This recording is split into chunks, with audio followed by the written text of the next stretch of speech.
नाज़िम अस्सलाम नाज़िम, आज हम बात करेंगे एक तो फजल रहमान का मुज़ाकरात से इनकार और दूसरा तहरीक इंसाफ का दुआया तकरीब का ऐलान फिर मैदान में यानी तहरीक इंसाफ, और चौथा तहरीक इंसाफ को खुशखबरी है उस पर भी बात करेंगे, और पांचवा मोहसिन नकवी से भी जवाब मांग लिया गया, गोली क्यों चलाई।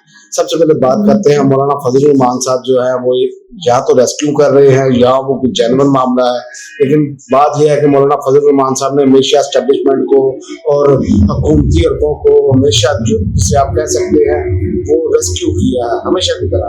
तो फिलहाल तो नजर यही आ रहा है कि जिनके रेस्क्यू के लिए कुछ 26वीं आईनी तरमीम में भी यही कुछ किया गया, लेकिन अब देखें आप मौलाना फजल रहमान का मुदारस पर हुकूमत से मुज़ाकरात से इनकार, हुकूमत की कोई तजवीज़ कबूल नहीं। अगर उन्होंने हमें इस तरमीम में करने के लिए कुछ दिया तो इनकी तजवीज़ कबूल करना तो दूर की बात, इनके मुसद्दे में कुछ कैसे भी पकड़ने की ये तैयार नहीं है।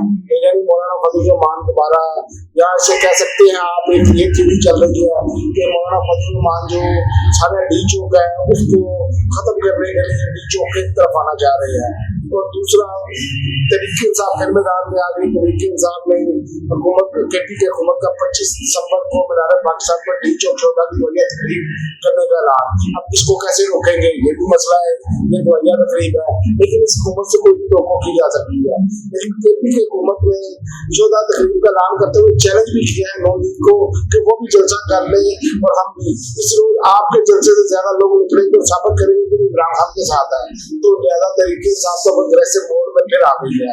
तो जहां 2 केस में फर्दे जुर्म टल गई, दूसरा बेटी के वारंट मुअत्तल हो गए, 190 दिन फॉर्म अप्रैल में मुल्जमान ने अदालत में 340 के सवालों के जवाब जमा करा दिए। दोनों को 12 दिसंबर तक मुलतवी कर दी गई है। और दूसरा सुप्रीम कोर्ट से जो खुशखबरी आई है तहरीक इंसाफ के लिए, सुप्रीम कोर्ट के 3 रुकनी bench justice Mansoor Ali Shah, justice Ayesha Malik, justice Aqeel Abbasi ने इलेक्शन कमीशन का आदेश बंद करके आदम बज़ई की रुकनी बहाल कर दी। और जो आदम बज़ई है उन्होंने कहा मैंने इलेक्शन इमरान खान के टिकट पर लड़ा, वोट भी इमरान खान का लिया, मैंने अरबी SIC का दिया, लेकिन मुझे जबरदस्ती नून लीग में शामिल कर दिया गया। इनको वोट ना देने पर इलेक्शन कमीशन से लायल कर दिया गया था। मेरे 1 करोड़ प्लाजा को गिरा दिया, मेरी सारी जायदाद का और कारोबार को सील कर दिया, लेकिन मैंने खान का साथ नहीं छोड़ा और खान का सिपाही फिलहाल सबर रंग में खान का सिपाही जीत गया सुप्रीम कोर्ट से।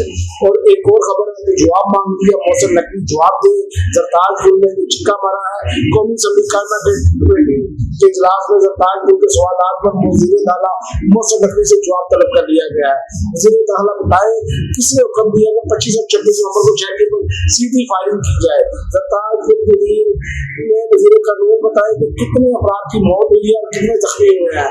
जरताज पुल के वज़ीर दाखिला बताया कि मतीला जान को प्रिंस अस्पताल के बाहर अपने साथी जिम्मेदारियां अदा करते हुए गिरफ्तार किया गया है। यानी गोली क्यों चलाई जो है ना इस हुकूमत के लिए दर्द-ए-सर बन गई है, और तहरीक इंसाफ जो है अब इनका जीना मार दिए हुए है। और आप देखेंगे इसी महीने के अंदर ये मजीद मुश्किलात में गिरते नजर आ रहे हैं, अब इनकी बचत नहीं होती नजर आ रही है। इजाजत दें, अल्लाह।